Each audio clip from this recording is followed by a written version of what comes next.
3ஆம் தேதி பிறந்தவங்க பாத்தீங்கன்னா அட்வைஸ் பண்ண ஏத்துக்க மாட்டாங்க. வெறும் 3ஆம் தேதி பிறந்தவங்க அட்வைஸ் பண்ணுங்க ஏத்துக்க மாட்டாங்க. எங்களுக்கு தெரியாதா? தெரியும்பா, போ காத்து வரட்டு தள்ளி நின்று அப்படின்ட்டுருவாங்க. இந்த 3ஆம் தேதிக்கு அவ்வளவு பவர். சரி, எங்க கரெக்டா இருப்பாங்கன்னா எல்லாரும் வேணும், எல்லாருக்கும் நல்லது செய்யணுங்கிற எண்ணம் அதிகமா இருக்கும். 3ஆம் தேதி பிறந்தவங்க இவர்களுக்கு இயற்கையாகவே மருத்துவ குணம் உண்டு. சளி பிடிச்சிச்சா இந்த கசாயம் வச்சு தரேன், மஞ்சள் பால் போடுறது, பூண்டு மஞ்சள் எல்லாம் பண்ணு, சூப்பரா ரெடி ஆயிரும் அப்படின்னு இயற்கையாகவே மருத்துவ குணம் உண்டு. குழந்தைகள் மீது அதீத பற்றுடையவர்கள். குழந்தைங்க தான் உலகம். ஆனால் குழந்தைகளால் ஏதேனும் ஒரு வகையில் மனக்கசப்பு இருக்கும்.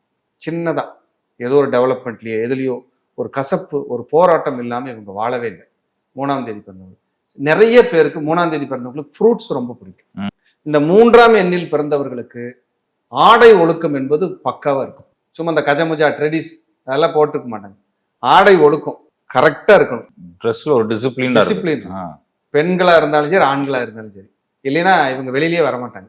எப்பவுமே இந்த சந்தனம் விபூதி தரிச்சுக்கிறது, நெத்தியில விளக்கேத்துறது, வீடை சுத்தமா வச்சுக்கிறது, பிரார்த்தனை பண்றது, அடுத்தவங்களுக்கு அட்வைஸ் பண்றது, அவங்களுக்கு தெரிஞ்ச ஒரு டாக்டரோ ஒரு கோயிலோ இருந்தா மத்தவங்களுக்கு உடனே சொல்றது, இங்க போய் இவரை பாரு, ஆமா ஆமா இந்த இடத்துக்கு போய் பாரு, ஜோதிடர் ரெஃபர் பண்றது 3ஆம் தேதி பிறந்தவங்க இவங்க எல்லாம் பண்ணிட்டு இருப்பாங்க.